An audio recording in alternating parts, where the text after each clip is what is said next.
May is a great month for gaming, with both big AAA games and smaller indie titles, and overall just a whole lot of quality releases. Let's jump right into it.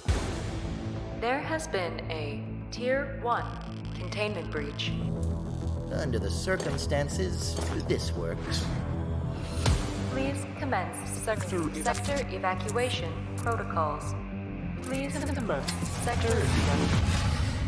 We're starting this month off strong with a really cool looking indie title. And it looks like something that would have happened if Minecraft and Half-Life had a baby. I'm not partial to the Minecraft-like graphics in this game, but the atmosphere they're going for is awesome and they're really nailing it. I've always liked Half-Life. I'm sure I'm not alone in that. And games like it, where you're trapped in a research station with experiments gone wrong. And this game is going to be exactly that. It's a 1 to 6 player survival crafting simulator in the vein of something like The Forest. There's base building, tower defense, food and water management, there's a research tree with unlockable and upgradable buildings, all with co-op style gameplay. The game clearly wears its influences on its sleeve, and the aliens shining in the trailer bear a striking resemblance to some of the monsters in Half-Life. I am definitely picking this up when it comes out. Next move, Director. Tell your men ETA 5 minutes.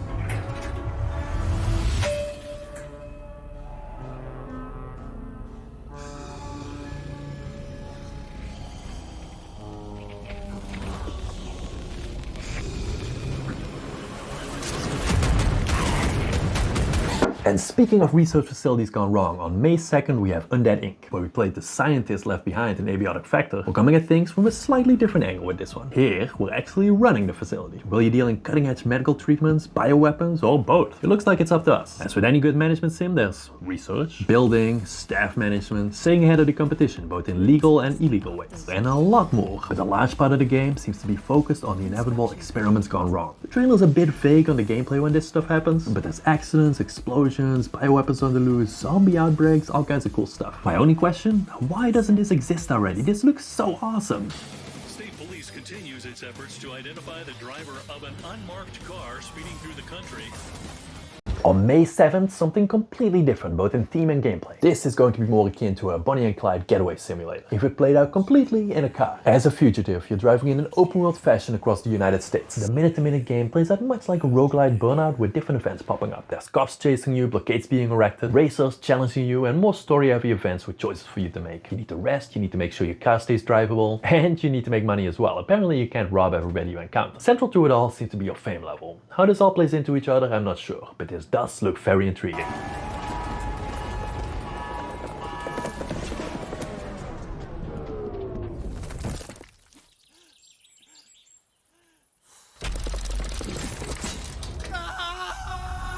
So far, May is already going to be an expensive month for me, and it's not about to stop. Another big game on May 7th is Prison Architect 2. I was a big fan of the first one and I played it for many hours. I mean, the concept is just so good. Build the perfect prison. My only question is, did we really need a second one? To me, the first one, including all the DLC, was nearly perfect. There are so many systems that worked well together, and I just wonder what they can improve upon. Anyways, according to the blurb, this features 3D graphics, which admittedly do look very cute, more systems, smarter inmates with their own schemes and lives, and a bigger and better career mode. It sounds awesome. Let's see how the reviews come out.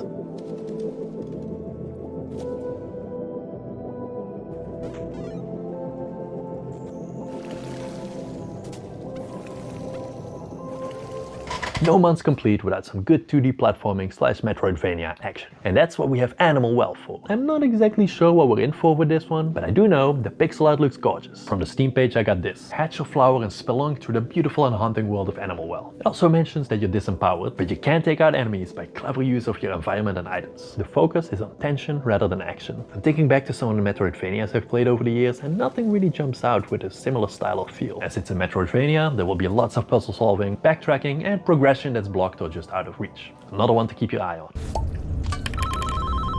Alice? What? Who is this? If you paid a little bit of attention to video gaming in the last couple of years, this next one will look very familiar. It was the year 2022 when Mortuary Assistant was released. A breakout hit from a smaller studio where, as the title suggests, you work in a morgue and have to prepare the dead for their last journey. Autopsy Simulator in many regards feels very similar, and might have arisen due to the success of Mortuary Assistant, but I do think it has enough going for itself to make it worth a look. The premise of this game is slightly different. We're determining the cause of death for each subject, and the procedures you're performing are gory. There also seems to be a paranormal plot that ties the cases together. If you like the Mortuary Assistant but couldn't get enough, I think this one will scratch that itch.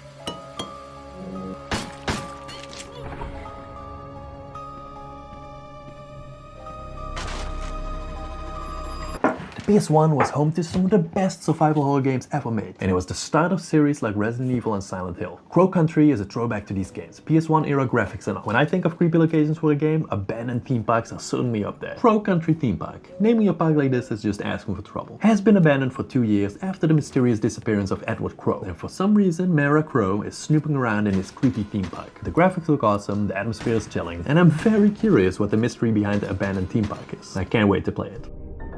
Hello. Where do you think you are?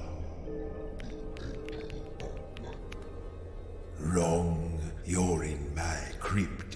If you're old like me, you'll remember text-based dungeon crawlers. On the Commodore 64 or early PC, they'd often come with an illustrated book full of monsters and scenes. It was pretty cool actually. In the trailer of Cryptmaster, we see this same kind of text-based adventuring, and I am excited for it. With the rise of AI, I feel like this kind of adventuring could really make a comeback. Imagine a game where you could literally say or do anything, and the game would respond in a realistic or at least believable way. That is basically the premise and promise of Cryptmaster. Solve riddles, defeat baddies, and conquer the crypt, all using text and your wits. Sadly, it doesn't come with an illustrated art book, but the graphics do look gorgeous. I'm keeping my fingers crossed for this one, and I'm hoping it'll deliver on what it's promising. I have no doubt. We will succeed. Whatever it takes to complete the mission. I talked about this game in my most anticipated 2024 games list. I was already super excited for it then, and my excitement has only grown. Follow up to the cult classics Homeworld 1 and 2. Homeworld 3 is finally releasing on May 13th, after a 21-year absence, not counting the excellent remakes. If you're not familiar, these are epic space opera games, and even to this day, there's nothing really like it. If you enjoy the Star Wars space battles, get excited, because that's basically this game. Massive real-time strategy space battles, marinated in a space opera epic story. If it's even half as good as the prior games, we're in for a treat.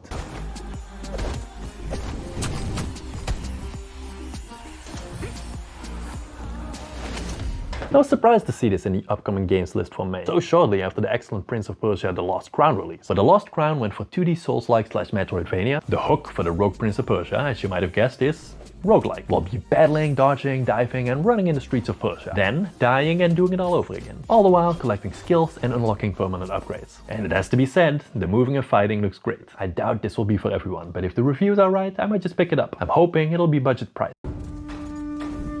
I swore to protect this island with my life. But now the Mongols have stolen our home, killed our samurai. I will kill them all. Ghost of Tsushima needs a little introduction. It's the latest in a string of great PlayStation PC ports. The port itself is handled by PlayStation's porting studio Nixxes, and they have a pretty good track record. I've never played this game, but I've heard a lot of good things about it. Especially its fast-paced and varied sword combat has been praised to high heaven. I've also heard some rumblings about difficulty, which doesn't usually bode well for me. The director's cut comes with the DLC, unlocked frame rates, DLSS and FSR3 upscaling, and aside from that, some good news for PC handheld enthusiasts like myself. The Steam page mentions that it aims to cater to both high-end hardware and handheld PCs, so I'm hopeful it'll run well on the Steam Deck. Wait. No. Almost. Perfect. 1, 2, 3, boom! If you've been looking for a good rhythm game after the dry spell that started with Cadence of Hyrule, look no further. Here's Robobeat, part Ghost Runner, part Borderlands, wrapped in a rhythm-based bullet hell like taco. The game coins itself as a psychedelic looter-shooter action rhythm game, and that seems appropriate. An unnamed protagonist flies from wall to wall, crunches off a skull mid-flight, dodges some bullets, all the while shooting to the beat of a magnificent soundtrack. All of this accompanied with some indeed very trippy-looking graphics, in which the artists seem to have been under strict orders to only use primary, or if they really must, secondary colors. If you're looking for an exciting arcade looter shooter, this is your game. Do you hear it? The heartbeat of the lost ones.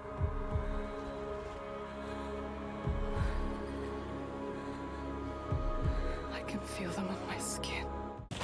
The second big AAA title for this month is Hellblade 2 from Microsoft. Hellblade 1 Senua's Sacrifice was a beautiful, grim and melancholy adventure through Iceland. Senua's constant battle with psychosis made it hard for you to trust anything you saw, and the game did a remarkable job, from what I've heard, of portraying the condition in a realistic manner. Hellblade 2 builds on the legacy of the first game, and again we follow Senua trying to save the victims of tyranny, all the while battling her own inner darkness. The combat looks brutal and gory, the landscape hellish, and the constant whisperings and hallucinations would drive anybody mad. Since this game's also releasing for the Xbox One, I'm hopeful it will scale well to our beloved Steam Deck.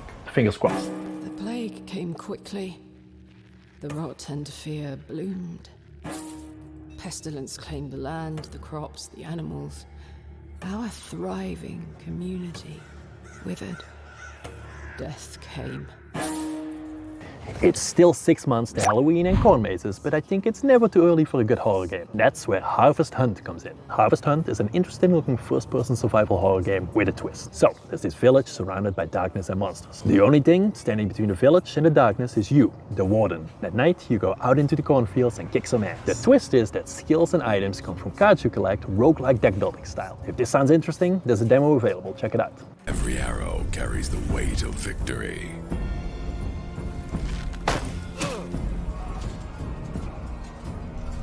From the devastating greatsword to the deadly crossbow. We all know that the gold standard in turn-based tactical strategy games is probably one of the XCOM games. Which one is debatable, but that doesn't mean we ever have enough of these delightful tactical puzzles. Crown Wars is one such game, and if you were to paint with broad strokes, some would call this an XCOM clone in a medieval jacket. It has all the mechanics you'd expect. High and low cover, height advantages, different weapons for different enemy types, you know what I'm talking about. Even the campaign, a Defeat the Evil Cult story, sounds very reminiscent of XCOM. But still, it's been a long time since we've had a good medieval tactical turn-based strategy game, so I'm keeping my eye on this one. Plus, it's decently priced at $40 and there's a demo.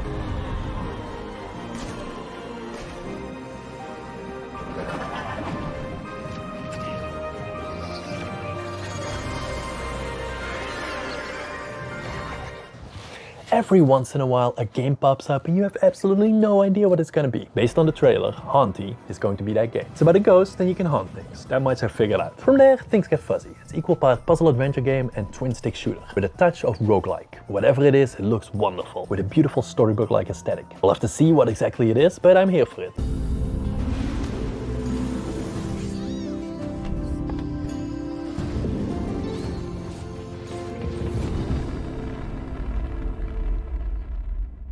My most recent addiction is an older game that many of you might know.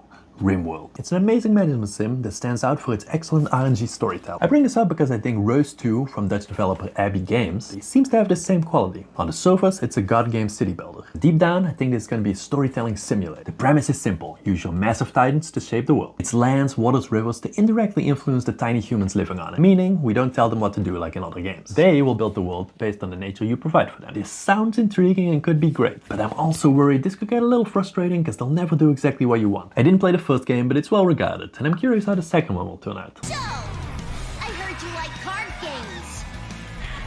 This is gonna be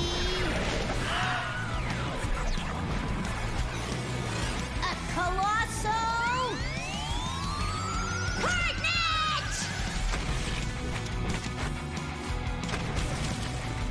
I know, right? What kind of a name is Zillions? I don't know either. But the premise of roguelike deck builder where you can combine any of your cards into fusions of new cards does sound really cool. Zillions has all the makings of a normal deck builder. There's a map with paths to choose from, events, battles, resting places, etc. The cards too look interesting. They have their attacks, status effects and all that jazz. Also, there's the bonkers story. You're in search of a new home for humanity, and you use your planet ship to throw your crew at enemy planets to overpopulate and explode them. No price yet, but there's a demo available if you'd like to check it out. And that's a selection of the interesting games coming out this May. Are you picking any of them up? Let me know in the comments. I know I will. Check out here for the best indie horror titles money can buy, and I hope to see you in the next one.